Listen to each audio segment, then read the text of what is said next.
WhatsApp uncle, कैसे हो आप? आज मैं तुम्हारे पास आया हूँ बात करने। ओह लक्की, आओ बेटा आओ, बैठो। हाथ वाथ धो के आए हो ना, या बिना हाथ धोए अंदर आ गए? अरे बुढ़ाऊ क्या बताऊँ। बेटा कुछ कहा तुमने? बेटा थोड़ा सामने बैठो, थोड़ा कोरोना का टाइम चल रहा है, दूरी बना के रखो। थोड़ा समझदार बनो। तुम्हारे पापा भी ऐसे ही थे और आज भी ऐसे ही हैं। एक आध बार हाथ धोते हैं, बिल्कुल समझदार है ही नहीं। कितना समझाएं उस लड़के को। 2-4 दिन पहले भी आया था, समझाया था मैंने गुलाटी को। चलो तुझे तो भेज दिया, इतना तो समझता ही है। खैर बेटा तुम उसकी तरह मत बनना। वो तो ऐसे ही है। घर का टीवी भी बिगड़ गया तो कह रहे हैं कि बच्चों ने बिगाड़ दिया। हमने थोड़ी बिगाड़ा है, हम तो देख ही रहे थे। 15-16 घंटे चला तो बिगड़ गया, अब ज़्यादा थोड़ी चलाया है। आजकल के माता पिता तो ऐसे ही हैं। घर का टीवी बिगड़ जाए तो कहते हैं बच्चों ने बिगाड़ दिया, बच्चे बिगड़ जाएं तो कहते हैं टीवी ने बिगाड़ दिया। उनको तो कहने का बहाना चाहिए। तो बेटा यहाँ आ जाया कर, ज्ञान की बातें थोड़ी समझ ले, जिंदगी में कुछ कर लेगा। क्या बताएं। तभी तो मैं यहाँ पे आया हूँ मुत्तू अंकल। सोचा मुत्तू अंकल के यहाँ जाऊँगा, कुछ बातें भी सीख लूँगा और वो बातें मेरे ज़िंदगी में काम भी आएगी। और वैसे भी मैं घर पे पागल हो जाता हूँ, मेरे बस की नहीं है अब। तभी मैं तेरे को कहता हूँ, कोई बात समझनी हो सीखनी हो तो मुत्तू अंकल के पास आके बैठो। मैं तेरे को एक चीज़ सुनाता हूँ। एक बात बता, अगर आप कभी टूथपेस्ट वाले की ऐड देखोगे तो ध्यान से देखियो। उसमें एक स्टेथोस्कोप होता है जिससे धड़कनें सुनी जाती हैं। अब तू ये बता, दुनिया का कौन सा ऐसा डेंटिस्ट है जो दांतों की धड़कनें सुनता है? ऐसा तो होता नहीं है। वो सिर्फ बेवकूफ़ बनाने के लिए लगाते हैं। इसलिए कहता हूँ, पैसे से तो सिर्फ किताबें खरीदी जा सकती हैं, लेकिन ज्ञान पूरे शहर में मुत्तू अंकल के पास ही मिलेगा। तेरे गुलाटी बाप को भी नहीं पता होगा इस बारे में। ठीक है बेटा? हाँ अंकल, बात तो एकदम सही कह रहे हो आप। अंकल मुझे ना दिवाली के बारे में कुछ बताओ।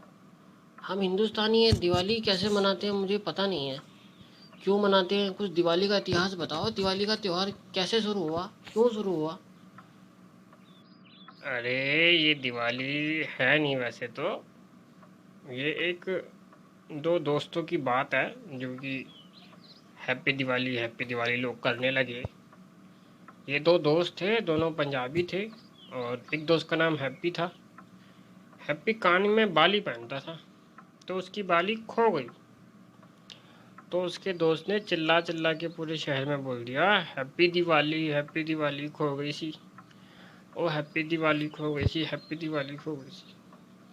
अब लोग कह रहे हैप्पी दिवाली किथे? बहुत ढूंढी, लास्ट में जाके किसी को मिल गई। तो वो चिल्लाने लगा, happy Diwali happy Diwali happy Diwali. बस हैप्पी दिवाली मिल गई और हिंदुस्तान को हैप्पी दिवाली मिल गई।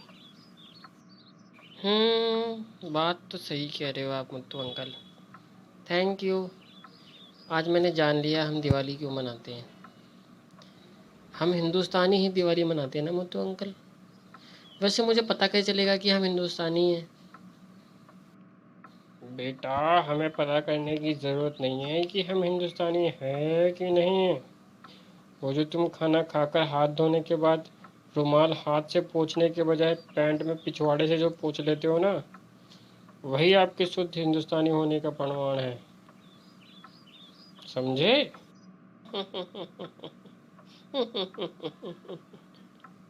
अंकल वैसे तो मैं रुमाल रखता नहीं हूँ। कभी कभी पापा अपना रुमाल घर भूल जाते हैं तो उनके रुमाल से काम चला लेता हूँ, वरना मैं बिना रुमाल के ही काम चला लेता हूँ। ये बहुत हँसा दिया। अब मैं रोज़ कोशिश करूँगा आपके पास आने की और थोड़ा ज्ञान सीखने की। थोड़ा सा ज्ञान आपसे लूँगा तो ज़िंदगी में आगे बढ़ पाऊँगा। हाँ बेटा, अच्छी बात है। रो जाओ, कुछ ना कुछ सीख के जाओ। कुछ दिन की ज़िंदगी है, जितना सिखा सकते हैं सिखा देंगे, फिर चले जाएंगे इस दुनिया से। कौन याद रखता है जाने के बाद तो।